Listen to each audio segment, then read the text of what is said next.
मेरे YouTube channel पर आप सभी लोगों का स्वागत है। प्लीज मेरे YouTube चैनल को सब्सक्राइब कीजिए, बाजू में घंटा आएगा उस घंटे को दबाइए और सभी वीडियोस की नोटिफिकेशन पाइए। मुहर्रम के बारे में आप अगर जानना चाहते हैं तो आपने सही वीडियो पे क्लिक किया है।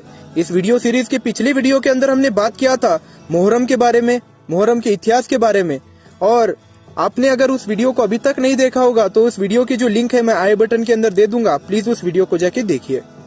आज हम इस वीडियो के अंदर बात करेंगे मुहर्रम के दरमियान जो हमारे गांव में अलग अलग लोगों को अलग अलग जिम्मेदारियां दी गई हैं और वो जिम्मेदारियां वो लोग जो हैं पीढ़ियों से निभाते आ रहे हैं, उन जिम्मेदारियों के बारे में, और मुहर्रम के दरमियान जो अलग अलग खाना बनता है उस खाने के बारे में भी हम इस वीडियो के अंदर जानेंगे। मैं हूं आपका दोस्त बादशाह रियाज पाटिल। चलिए शुरू करते हैं इस वीडियो को। मुहर्रम का चांद दिखने के बाद कुदाली मारने के साथ जो है मुहर्रम की जो है शुरुआत होती है। इस कुदाली मारने की जो जिम्मेदारी थी वो पहले थी बाबू पटेल के पास। उसके बाद उन्होंने वो जिम्मेदारी उनके बेटे हुसैनी पटेल को दी और अब उनके इंतकाल के बाद उस जिम्मेदारी को निभाते उनके बेटे रमू पटेल। कुदाली मारने के बाद दूसरा सबसे महत्वपूर्ण काम है जो हमारे गांव में छठे मुहर्रम के दिन किया जाता है, जिस दिन सवारियां बिठाई जाती हैं। सवारियों को बिठाने से पहले गांव में जो है पंजे धोने का कार्यक्रम होता है। इन पंजों को धोने के लिए कोनाड़ी गांव की पातुरगत्ती विहीर से पानी लाया जाता है, जो बहुत ही पुरानी परंपरा है, और वहाँ पर जो है नारळ और फूल छोड़ के दरूद शरीफ पढ़ के वहाँ से पानी लाया जाता है। फिर उसी पानी से जो है इन पंजों को धोया जाता है, ऊपर मस्जिद में भी और नीचे मस्जिद में भी। और ये पंजे धोने की जो जिम्मेदारी है वो पहले हमारे गांव के सोनार माया पोद्दार निभाते थे। फिर उसके बाद उनके बेटे मन्नप्पा पोद्दार इस जिम्मेदारी को निभाते हैं और उनकी मदद करते हैं उनके बेटे अक्षय पोद्दार और उनके छोटे भाई गणेश पोद्दार।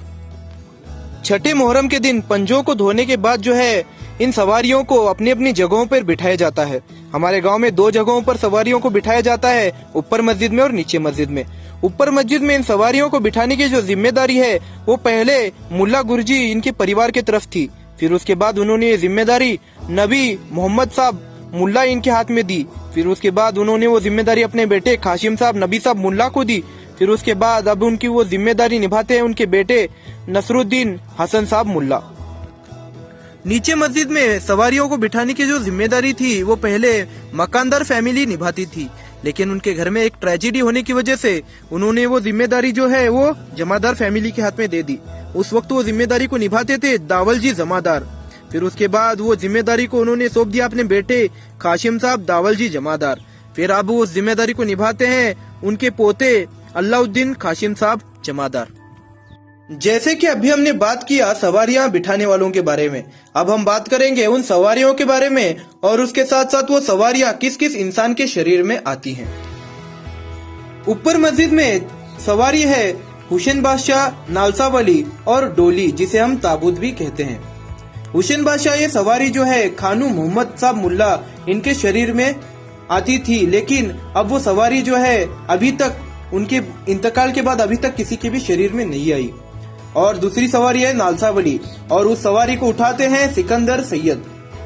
उसके बाद है डोली, जिसे ताबूत भी कहते हैं। वो सवारियां जो किसी के शरीर में नहीं आती, जो किसी इंसान को नहीं अपनाती, वो सवारियों को जो है ताबूत के अंदर रखा जाता है, जिसे डोली भी कहते हैं और उसके साथ साथ जिसे गोशा भी कहते हैं। नीचे मस्जिद में सवारियां हैं हसन बादशाह, हुसैन बादशाह, मौलाली और नालसा वली। हुसैन बादशाह और हसन बादशाह जो है पहले मोदीन पटेल साहब के शरीर में आती थी और अब वो सवारियां जो है उनके बेटे अलाउद्दीन पटेल साहब इनके शरीर में आती हैं। और उसके बाद मौलाली जो है वो बाबू गाड़ीवान के शरीर में आती थी और अब वो आती हैं शकील इनामदार के शरीर में। और नालसा वली जो है वो अब्बास अली जमादार के शरीर में आते हैं। अब हम बात करते हैं उन लोगों के बारे में जो इन सवारियों को पकड़ते हैं, यानी इन सवारियों के रट्टों को पकड़ते हैं। ऊपर मस्जिद में हुसैन बादशाह इस सवारी के रट्टों को पकड़ने की जिम्मेदारी काशप्पा कोरे और मकबूल भागानगरे इनकी है। नालसा वली के रट्टे पकड़ने की जिम्मेदारी हसन सैयद और इलाही सैयद की है। और डोली को उठाने की जिम्मेदारी जो है वो सत्तार चौधरी, मोदीन गाड़ीवान, बंधु हसापुरे और मोहम्मद गाड़ीवान इनकी है। और नीचे मस्जिद में हुसैन बादशाह, हसन बादशाह के रट्टे पकड़ने की जिम्मेदारी नूरू रामपुरे और बावालाल पटेल की है और अब वो जिम्मेदारी उनके परिवार के जो बच्चे हैं वो निभाते हैं। नालसा बली के रट्टे पकड़ने की जिम्मेदारी अयूब पटेल और अलाउद्दीन कंडे की है। मौलाली की रट्टे पकड़ने की जिम्मेदारी शिव सोरेगांव और गेंदशिद माली की है। मुहर्रम के दरमियान जो गड्ढा खोदा जाता है और जिस गड्ढे के अंदर आग भड़काई जाती है उस गड्ढे को हवाला कहते हैं और इस हवाले को खोदने की जिम्मेदारी ऊपर मस्जिद में अंसार चौधरी, अलाउद्दीन चौधरी और सत्तार अंसार चौधरी इनकी है और नीचे मस्जिद में पहले यह हवाला खोदने की जिम्मेदारी मकानदार की तरफ थी और अब वो जिम्मेदारी को जमादार निभाते हैं।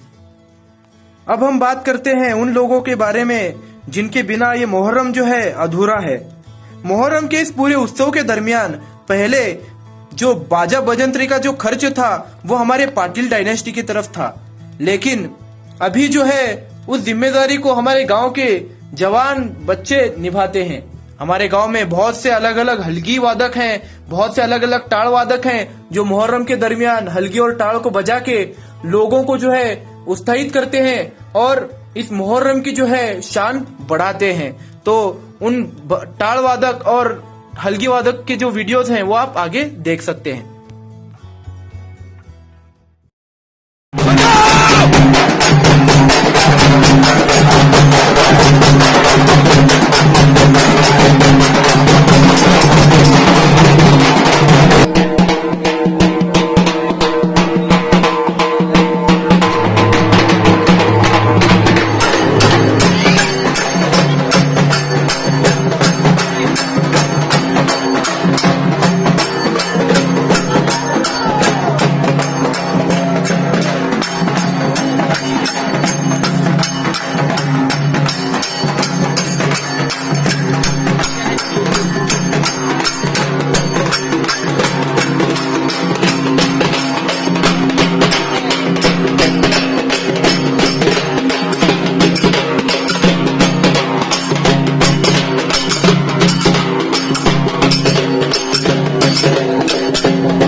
अब हम बात करते हैं उन लोगों के बारे में जो दरूद शरीफ पढ़ के इन सवारियों को बुलाते हैं।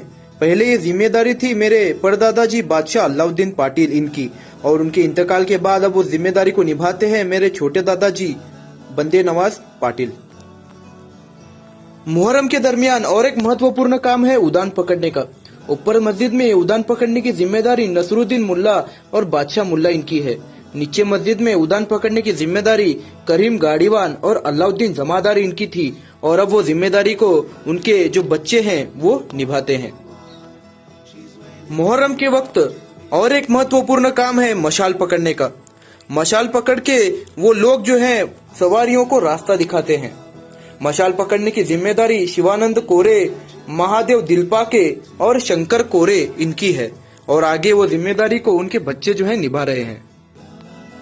बड़ी खत्तल के दिन पूरे गांव में घूम के जो है तबरुक का सामान गोला किया जाता है और उसके साथ साथ तबरुक बनाने के लिए बकरे जो हैं वो लोग देते हैं जिन्होंने कोई मन्नत मांगी होती है और उसके साथ साथ हमारे गांव की जो मोदीन गाड़ीवान है वो हर साल तबरुक के लिए बकरा देते हैं और इस तबरुक को बनाने की और बांटने की जो जिम्मेदारी है वो जिम्मेदारी चौधरी परिवार की तरफ है। अब भी हमने बात किया मुहर्रम के दरमियान जो जिम्मेदारियां हैं उनके बारे में। अब हम बात करेंगे मुहर्रम के दरमियान जो अलग अलग डिशेस बनाई जाती हैं खाने के लिए उनके बारे में। मुहर्रम के दरमियान जो भी डिश बनाई जाती है उस डिश का बेस जो होता है वो गेहूं का आटा और गुड़ होता है। मुहर्रम के दरमियान लोग चोंगे बनाते हैं जो चपाती होती है गेहूं की, उसके ऊपर जो है खोबरे का खीस और गुड़ डाला जाता है। उसके साथ साथ मुहर्रम के दरमियान लोग रोट बनाते हैं, वो भी गेहूं और गुड़ से बनाया जाता है। उसके साथ साथ घोड़े के शेप में कोई मिठाई बनाई जाती है। उसके साथ साथ जो है मालीदा बनाया जाता है और शरबत भी बनाया जाता है जिसका मेन इंग्रेडिएंट पानी, गुड़ और खोबरे का खीस होता है। इस वीडियो को पूरी तरीके से देखने के लिए आप सभी लोगों का शुक्रिया। जाने से पहले इस वीडियो को लाइक और शेयर करना मत भूलिए। अगर आपने इस वीडियो सीरीज के पहले वीडियो को नहीं देखा होगा जिसके अंदर हमने मुहर्रम के बारे में ओवरऑल चीजें डिस्कशन किए हैं, उस वीडियो को देखने के लिए आप ऊपर वाली वीडियो को क्लिक कीजिए और कुछ और देखने के लिए नीचे वाली वीडियो को क्लिक कीजिए और जाने से पहले मेरे चैनल को सब्सक्राइब कर दीजिए। तब तक के लिए अलविदा, मिलते अगले वीडियो में। जय हिंद।